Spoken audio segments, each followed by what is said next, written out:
ఇండస్ట్రీలో crazy rumours spread అవుతున్నాయి. Makers official గా అనౌన్స్ చేయకపోయినా ఇది ఫిక్స్ అంటూ ముందుగానే ప్రెడిక్ట్ చేస్తున్నారు. మరి ఆడియన్స్ అంతలా డిస్కషన్స్ చేసుకునేలా ప్రెజెంట్ వినిపిస్తున్న ఆ క్రేజీ రూమర్స్ ఏంటో ఈ స్టోరీలో ట్రాక్ చేద్దాం. సంక్రాంతి బ్లాక్ బస్టర్ మన శంకర వరప్రసాద్ గారు సినిమా తర్వాత అనిల్ రావిపూడి డైరెక్ట్ చేసిన నెక్స్ట్ సినిమా ఏంటనే ప్రశ్నకు ఆన్సర్ దొరికేసింది అంటున్నారు జనాలు.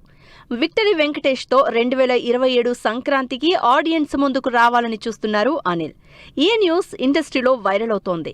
ఇప్పటికే ఈ ఇద్దరి కాంబినేషన్లో వచ్చిన F2, F3 సంక్రాంతికి వస్తున్నాం సినిమాతో పాటు మన శంకర వరప్రసాద్ గారు అదిరిపోయే సక్సెస్ సాధించాయి. వీటిల్లో F2 సంక్రాంతికి వస్తున్నాం మెగా విక్టరీ సినిమా పండక్కి విడుదలై ఆడియన్స్ కి నెక్స్ట్ లెవెల్ ఎంటర్టైన్మెంట్ ఇచ్చాయి. ప్రెజెంట్ ఇండస్ట్రీలో విజయ్ దేవరకొండకి సంబంధించి మరో ఇంట్రెస్టింగ్ ప్రాజెక్ట్ పై చర్చ జరుగుతోంది. కింగ్డమ్ తర్వాత కమ్బ్యాక్ కి రెడీ అయిన రౌడీ హీరో 2 పాన్ ఇండియా ప్రాజెక్టులతో బిజీగా ఉన్నారు.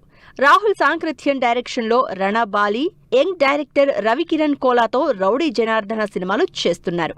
ఇప్పుడు లేటెస్ట్ గా విక్రమ్ కే కుమార్ డైరెక్ట్ చేసే సినిమా విజయ్ లైనప్ లో చేరినట్లు టాక్.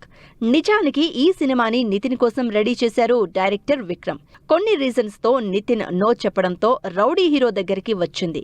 హార్స్ రైడింగ్ కథాంశంతో తెరకెక్కే ఈ సినిమాకి స్వారీ టైటిల్ పరిశీలిస్తున్నారు మేకర్స్. నాగార్జున 100వ సినిమా సెట్స్ పైకి వెళ్లకముందే ప్రాజెక్టులో నటించే క్యాస్టింగ్ పై చర్చ జరిగింది.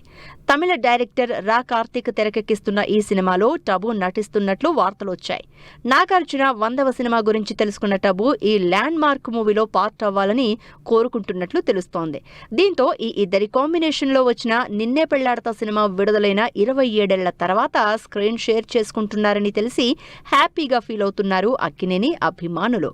సినిమాలపై అంచనాలతో పాటు ఎగ్జైట్మెంట్ పెంచేస్తోన్న ఈ రూమర్స్ పై మేకర్స్ ఎలాంటి క్లారిటీ ఇస్తారో వెయిట్ అండ్ సీ.